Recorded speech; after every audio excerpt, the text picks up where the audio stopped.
On va juger quelqu'un parce qu'elle a les boucles d'oreilles. Parce que quelqu'un a une crête.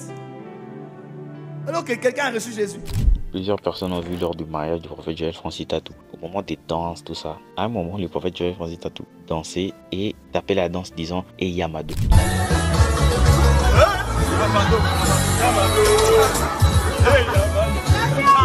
Et c'était un peu vraiment cadrant avec une chanson très connue, une chanson mondaine bien évidemment. Vous savez, des guerres comme ça, il y en a qui sont sur les réseaux, pas dans la vraie vie en fait. Alors le prophète Joël Francis Tatou a chanté en disant « Et Yamado » et tout le monde, franchement tout le monde a reposté cela. Et dans cette vidéo, le prophète Joël Francis Tatou explique sur l'histoire parce qu'il est passé dans une émission où on lui pose maintenant la question « Comment ça se fait que toi homme de Dieu, toi prophète, toi une personne qui inspire les gens et qui pousse les gens à ne pas tomber dans ce genre de choses en fait, comment toi-même, lors de l'euphorie de la fête, tu t'es mis à danser Yamado ?» Alors la chanson Yamado, vraiment, c'était congolais ou même francophone, c'est une chanson sortie je crois en 2013-14, la chanson de l'artiste Fabregas Maestro. Alors il explique dans la vidéo qu'il est en bon terme avec Fabregas et on connaît très bien déjà le prophète Joël Francis. Il n'est jamais en guerre avec en mode je parle pas à ces autres là parce que c'est des païens, c'est des sorciers tout ça. Chanter une chanson où il n'y a pas Dieu, ça veut dire que c'est païen. Lui, il n'est même pas dans l'optique. Il dit qu'il était en train de danser une autre chanson, mais il a juste dit Yamado. Et là, on connaît très bien que personne ne va croire à ça parce que on connaît déjà la fois où le prophète Joël Francis Tatou a fait monter un artiste musicien qui n'était pas du tout chrétien. Non, viens. Toi, je te salue ici. Vous le connaissez? Oui, bien. Au moins l'hypocrisie. Yo mo yema déjà ndima. Oyema ngote. Vous connaissez la chanson? Oui, bien. Et c'est ça le problème que lui, il déplore à tout moment. En fait, c'est pas parce que quelqu'un a dit Jésus dans une chanson que c'est une chanson de culte, forcément. Mais il faut juger le fond de la chanson. Et c'était une chanson où on parlait de foi. Mais c'était pas un chrétien qui l'avait chanté. C'est comme, je prends l'exemple, c'est comme Maître Gims qui fait une chanson sur la foi. Sur même si ça ne marche pas dans la vie, il faut toujours croire que demain ça ira bien parce que Dieu ne laisse jamais ses enfants. Et lui, le prophète Joël Francis Tatou, premièrement d'abord, il prend un snap et il chante la chanson. Parce qu'il y avait plusieurs personnes qui étaient comme en train de booster la chanson pour la promotion. Et le vieux, lui aussi, fait la promotion. Et c'était vraiment un buzz énorme au Congo. Franchement, le vieux, on connaît tous le buzz. Et lors de la prédication, maintenant, après ces clashs sur les réseaux, dire que la chair n'est pas à faire monter tout le monde, et etc. Il leur a répondu lors d'une prédication. Quelqu'un m'a dit prophète, comment tu as fait monter Lumineux sur l'autel? On va juger quelqu'un parce qu'elle a les boucles d'oreilles. Parce que quelqu'un a une crête. Alors que quelqu'un a reçu Jésus. Oh, c'est une chanson qui n'est pas chrétienne. Est-ce que le livre d'Esther est de Dieu? Il n'y a pas le nom de Dieu dans le livre d'Esther. Mais pourtant on parle de Dieu plus que dans beaucoup de vies de personnes. Amen. Dans Esther, il n'y a pas le nom de Dieu. Le nom de Dieu n'existe pas dans le livre d'Esther. Mais on parle de Dieu. Chanter une chanson où il n'y a pas Dieu, ça veut dire que c'est païen. Ça fait une année, on a perdu DJ Arafat. 2 ans.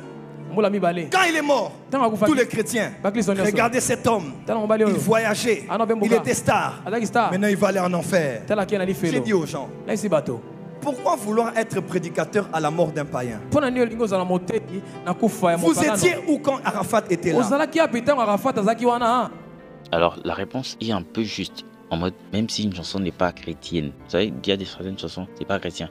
On connaît tous les gens qui aiment dire, tu connais l'esprit qui est derrière tout ça. La Bible déclare que tout ce qui respire loue le nom de l'Éternel. On a vu récemment le musicien Ferrego là, qui était parti chez Moïse Mbie en train de témoigner de la grâce de Jésus. Et il a eu à chanter. Bon, posons-nous maintenant la question. Vu que Eric Ferré, qui est passé là-bas, chantait la chanson Alléluia, Bolingolanga Nzambe, mon amour avec Jésus. Est-ce que vu qu'il est passé là-bas, la chanson là a envoûté les gens? Tellement que c'est sa voix qui est sortie. C'est la chanson a envoûté les gens. On est tous sous la domination du diable maintenant, c'est ça. Et c'est ce que le prophète Joël essaye toujours d'expliquer. Il a toujours montré son intention qu'on n'est pas en guerre, en révélant toujours le verset qui parle de le médecin ne vient pas pour les personnes qui sont bien, mais il vient toujours pour les gens qui sont malades. Et c'est de ça même que découle sa relation avec l'artiste musicien Fally Ipupa, parce qu'on l'a plusieurs fois vu avec l'artiste musicien Fally Ipupa. Vous connaissez, franchement, c'était en Afrique, hein. Même pas en Afrique, dans le monde.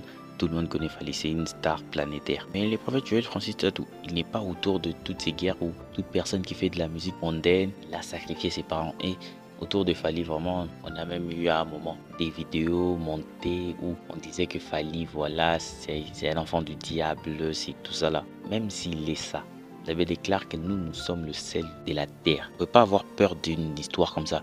Dire que, voilà, c'est parce que quelqu'un avait baptisé que si je cause avec lui, il a une influence sur moi. Pas du tout. Et c'est ce que le prophète Joël Francis Tatou essaie toujours de montrer. Que c'est pas parce que tu dis que Fally c'est un sorcier que ça va me faire quelque chose. Ça va rien me faire. Parce qu'il suppose que celui qui est en lui est plus fort que celui qui est dans le monde. Comme on dit. On les a vus plusieurs fois aller au restaurant ensemble. Et même avec sa femme, ils sont allés au restaurant ensemble avec Fally. Et même la fameuse vidéo où ils étaient ensemble en train de faire un snap, où ils blaguaient, etc. Tu en as parlé. Voilà, donc...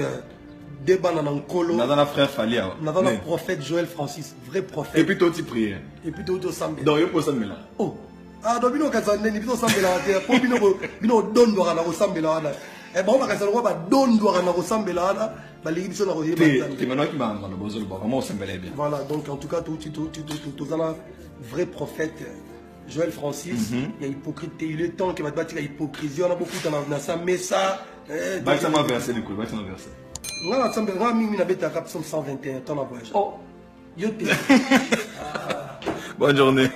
Et suite à tout cela, ça l'a un peu dissocié des autres hommes de Dieu. Vous savez, le prophète Joël Francis Tatou a toujours eu ces genres de problèmes avec les autres hommes de Dieu où les gens les discréditent à cause des histoires un peu banales comme ça. Voilà, parce qu'il cause avec tel, alors c'est vraiment un faux, voilà, il salit l'image. Être chrétien, c'est pas un club. C'est pas un club de football. Nous sommes dans une vie en Jésus-Christ, en manifestant sa puissance, comme la Bible déclare dans le livre d'Hébreux, disant que vous, par contre, vous êtes un sacerdoce royal, un peuple acquis, appelé à manifester la puissance de celui qui vous a appelé de ténèbres à son admirable lumière. Donc, ça veut dire, nous sommes appelés à manifester l'amour qu'on a reçu en Jésus. Et c'est ce qu'il fait toujours. Hein. Lui n'est même pas dans des guerres comme ça. Et même une vidéo où ça avait vraiment tourné. Ah, franchement, cette vidéo où le prophète Joël Francis Tatou disait que écouter une chanson mondaine n'est pas un péché. Maman grâce, parce que je vois beaucoup de gens, maman grâce.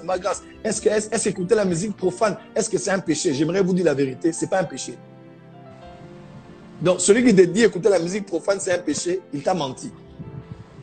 Il t'a menti. Et il ne faut pas être hypocrite pour dire c'est un péché parce qu'on va empêcher les gens. Non, non, non. Les gens n'abandonnent pas le péché parce qu'on les a terrorisés. Parce qu'il voulait faire, Seigneur, il voulait faire comprendre, tu vois, quand les gens prennent des vidéos et ils le coupent en 1 seconde. Alors que le discours était long.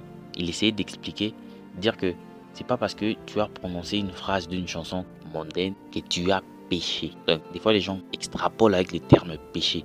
C'est-à-dire que si je suis là et je dis que Oponanga Yaya, c'est une chanson d'héritier où il chantait pour Dieu. Disant que Oponanga Yaya, ou si je me rappelle même une chanson, dire que Mamangana Kanisio, ça veut dire directement que j'ai péché auprès de l'Éternel. Je connais la chanson. C'est pas mes chansons de chaque jour. J'écoute des chansons chrétiennes. Mais c'est pas parce que j'ai cité ou j'ai récité une chanson qui n'est pas chrétienne que directement j'ai péché auprès de Dieu. Tu vois ce qu'il voulait faire comprendre. Alors, sur les réseaux, encore une fois, voilà. Voilà vos pasteurs, les sorciers, les marabouts, franchement. Toutes ces histoires, ça paraît comme si c'est simple, ou c'est léger, ou c'est même pas quelque chose de grave. Mais ça discrédite directement l'image de la personne. Mais par la grâce de Dieu, c'est une personne qui est venue faire comprendre une certaine lumière des choses de Dieu. Tu vois, certaines personnes ont des grâces différentes. Mais pour le prophète Joël Francis Tatou, il est vraiment venu faire pour beaucoup dans le sens de l'enseignement et faire comprendre les gens l'aisance des choses dans la vie chrétienne. Bien qu'il a ses erreurs, bien évidemment, je ne l'idéalise pas. C'est quelqu'un qui pêche, c'est quelqu'un qui... Voilà. Mais nous sommes là par la miséricorde de Dieu. Et c'est ce que je veux partager dans cette vidéo, c'est que juger Fally, juger Ferré, juger Tiakola ou je sais pas moi qui ne change en rien, alors que ta vie doit le prêcher, alors que ton amour doit l'impacter. Alors voilà la vidéo, let's go.